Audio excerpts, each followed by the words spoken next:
Don't forget to like the video, share your thoughts in the comments, and subscribe to stay updated with our latest stories. The phone vibrated against the polished surface of the old mahogany table, the one piece of furniture I insisted on keeping after the split. I glanced at the caller ID, my breath catching slightly in my throat. David. Mark's David. Mark's best friend since kindergarten, the best man at our wedding, the quiet shadow who always seemed to be hovering at the edge of our louder, more turbulent life together. Why on earth would David be calling me? We hadn't spoken directly, not really, since the divorce papers were finalized 6 months ago. There'd been a curt nod at the grocery store once, an awkward shuffle of feet, but no calls. Mark and I weren't exactly friends, but the split had been, well, civilized, mostly. Messy feelings packed away in boxes, just like the last 20 years of my life. I let it ring a few more times, the sound unnaturally loud in the quiet stillness of my too-big house. Rain lashed against the window panes, blurring the view of the drenched garden I'd been trying to tame. It felt fitting, somehow. A gray, introspective afternoon. What could he possibly want? Maybe something about Mark? Was he okay? Despite everything, a flicker of old concern sparked. Or maybe it was something mundane, a piece of mail delivered here by mistake. That had to be it. Taking a breath, I swiped to answer, trying to keep my voice even. Hello, David.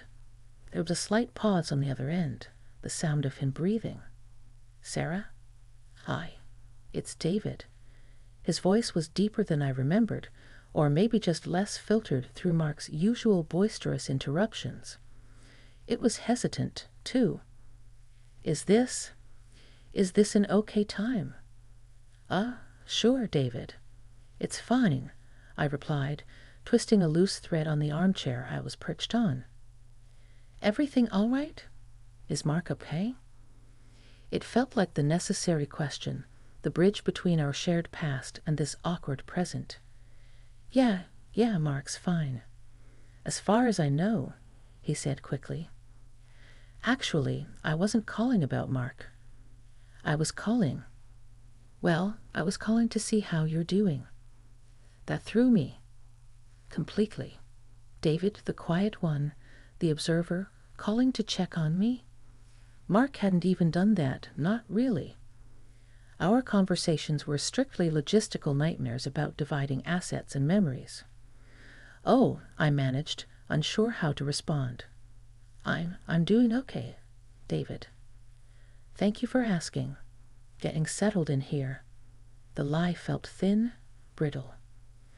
Okay was a vast understatement for the emotional roller coaster of rebuilding a life at 52. That's good, he said, but his tone suggested he didn't quite buy it, or maybe he just understood. He'd seen Mark and me up close for years, seen the cracks long before the earthquake hit. Listen, Sarah, this might sound a bit out of the blue, and feel free to say no, absolutely no pressure. But I was wondering if you might be free to grab a coffee sometime, just to talk. Properly. My mind raced. Coffee. With David? What would we even talk about? The weather? The good old days that suddenly didn't feel so good. The awkwardness of him being Mark's best friend? It felt complicated, fraught even. Yet a part of me, the part that felt adrift in this quiet house filled with the ghosts of a past life, was intrigued, curious, and maybe, just maybe, a little bit lonely. He'd always been the listener in the group, the one with the thoughtful eyes who seemed to notice things others missed. While Mark held court, David observed. What had he observed about me? About us? Coffee. I echoed, stalling. The rain drummed a steady rhythm on the roof. I don't know, David, given you know. I know, he interrupted gently. Believe me, I know it might seem weird. And if you're not comfortable, I completely understand. honestly. But, well, I guess I just thought it might be nice to connect. You were a big part of my life too, Sarah, for a long time. It feels strange just cutting off completely. He was right. He'd been there for barbecues, holidays, birthdays, kids' graduations, before they flew the nest. He wasn't just Mark's friend. He'd been a fixture in our shared life. His quiet presence had been a constant, and maybe that quietness held something I hadn't appreciated before. Maybe Mark's loudness had drowned it out. Where did you have in mind? I asked, surprised at my own question. There's that little place, the Daily Grind, down on Maple Street. It's usually pretty quiet in the afternoons, he suggested. We could just talk. No agenda. Maple Street. Neutral territory. Quiet. It sounded safe. Manageable. What was the harm, really? A cup of coffee. A conversation. Maybe it would offer some strange form of closure, or perhaps, unexpectedly, a new beginning. Not a romantic one. Heavens, no. The thought hadn't even crossed my mind in that way. It was more about connection. Human connection. Something I hadn't realized how much I missed until this very moment, hearing his unexpectedly kind voice through the phone. Okay, David, I said, the decision settling in my chest with a surprising lack of anxiety. Okay, coffee sounds. Nice. The bell above the door of the Daily Grind gave a cheerful little jingle as I pushed it open, shaking raindrops from my umbrella. The air inside was warm, thick with the comforting aroma of roasted coffee beans and baked pastries. It was, as David had promised, quiet. A couple of students were hunched over laptops in a corner, and an elderly woman was reading a newspaper by the window, but otherwise, the place was calm. My eyes scanned the small room, and I spotted him almost immediately, sitting at a small table near the back, nursing a steaming mug. He looked different. Less like Mark's sidekick, more like his own person. He wore a simple gray sweater, his dark hair slightly damp from the rain, a few more silver strands at the temples than I remembered. He looked up as I approached, a hesitant smile touching his lips. It wasn't the wide, slightly forced grin Mark always wore. It was smaller, gentler, reaching his eyes, which seemed thoughtful, maybe a little nervous. Sarah. Hi, he said, standing up. It felt oddly formal, yet polite. Thanks for coming. I wasn't sure if you would. Well, you piqued my curiosity, I admitted, managing a small smile back as I slid into the chair opposite him. And I could use a good cup of coffee on a day like this. He signaled the barista, and soon I had a latte in front of me, its warmth seeping into my chilled hands.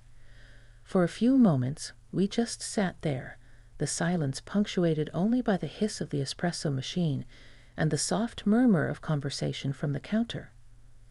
It wasn't entirely comfortable, but it wasn't unbearably awkward either. It felt tentative.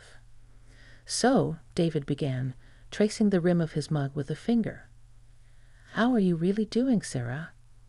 He looked directly at me, his gaze steady. There was no judgment there, just quiet inquiry. And somehow, faced with that simple, direct question, the usual platitudes felt inadequate, almost disrespectful.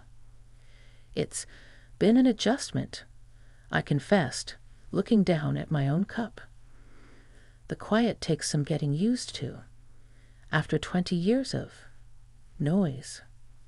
I didn't say Mark's name, but we both knew who the noise was. I can imagine, he said softly. Mark, he fills a room. Always has.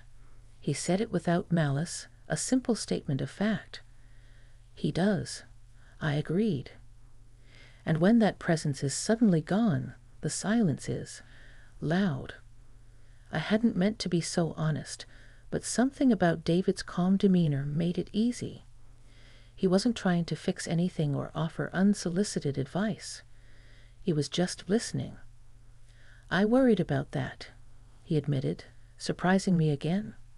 "About how you'd handle the quiet. You always seemed centered amidst the chaos." Centered? Me? I almost laughed. I'd always felt like I was desperately treading water, trying to maintain equilibrium while Mark generated waves. "That's kind of you to say, David, but centered isn't exactly the word I'd use. Perpetually bracing might be more accurate." He chuckled, a low, warm sound. "Maybe. But you held things together. I always admired that." Admiration. From David? It was a strange, unsettling, yet not entirely unpleasant feeling. We talked for a while longer, skirting around the specifics of the divorce itself, focusing instead on the aftermath, the practicalities, the emotional echoes. He asked about my plans, my tentative steps towards figuring out what Sarah, the individual, looked like after decades of being Sarah, Mark's wife. I found myself telling him about the gardening I was attempting, the art class I was considering, the awkwardness of navigating social events alone. He listened intently, asking gentle questions, sharing small, relevant anecdotes from his own life. His work as an architect, his quiet satisfaction in designing spaces that felt balanced and calm. It struck me how different this conversation was from any I'd ever really had when Mark was around. With Mark, conversations were performances, negotiations, often competitions. With David, it felt like sharing, a quiet exchange, grounded in a shared history but focused on the present. There was no tension in the way I'd expected, no accusations, no defensiveness, no need to take sides. The tension was more subtle, an undercurrent of awareness. We were Mark's ex-wife and Mark's best friend, sitting in a quiet cafe, finding an unexpected ease in each other's company. It felt slightly forbidden, yet utterly harmless. He wasn't flirting. I wasn't looking for that. It was simply human. Two people navigating the complexities of life, finding a moment of quiet understanding. As the afternoon wore on, the rain outside softened to a drizzle. He told me about a project he was working on, designing a small community library, and his face lit up with a quiet passion I'd never seen before. He talked about the importance of natural light, of creating spaces where people felt comfortable just being. And I realized I felt comfortable just being, right here, talking to him. It was the most unexpected feeling of all. The conversation flowed more easily now, meandering through lighter topics, books we'd read, old movies we both surprisingly enjoyed, the absurdities of local politics. We discovered a shared love for old jazz standards, something Mark had always dismissed as elevator music. David mentioned seeing a documentary about Ella Fitzgerald, and I found myself describing the worn vinyl copy of Ella Fitzgerald Sings the Cole Porter Songbook that my father used to play on Sunday mornings. It was a memory I hadn't revisited in years, precious and bittersweet. David listened, his head tilted slightly, his expression open and receptive. "My dad was the same with Louis Armstrong," he shared. "His trumpet could fill the whole house. Drove my mom crazy, but I loved it." We smiled at the shared nostalgia, a small bridge built across the years, independent of Mark. It was in these shared moments, these small revelations, that the real connection began to deepen. It wasn't about rehashing the past with Mark, but discovering a surprising amount of common ground with David himself, layers I'd never noticed when he stood in Mark's shadow. There was a moment when the barista brought refills, and David instinctively pushed the sugar dispenser closer to me, remembering I took 2 sugars, just like I always had. It was such a small gesture, insignificant really, but it landed with surprising weight. Mark, even after 20 years, rarely remembered things like that unless prompted.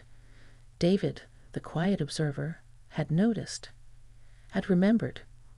It spoke volumes about his attentiveness, his quiet way of caring that I'd completely overlooked. "You remembered," I murmured, more to myself than to him. He gave a slight shrug, a faint blush creeping up his neck. Some things stick. We lingered, letting the conversation ebb and flow naturally. He asked about my kids, genuinely interested in their lives beyond the updates Mark might have provided. I spoke about my daughter's struggles finding her footing in a competitive job market and my son's adventures teaching English abroad. David shared a story about his own niece starting college, the mix of pride and anxiety he felt for her.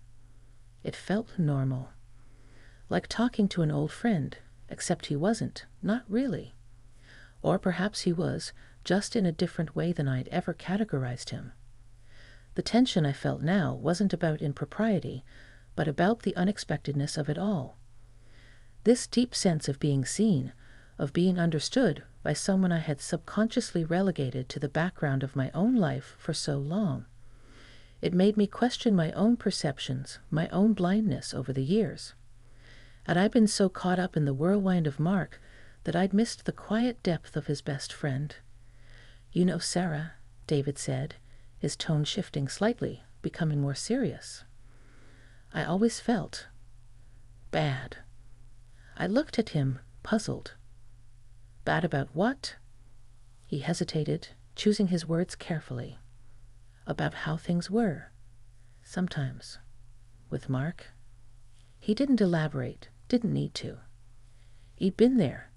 He'd seen the impatience, the casual dismissals, the way Mark's needs often overshadowed everyone else's.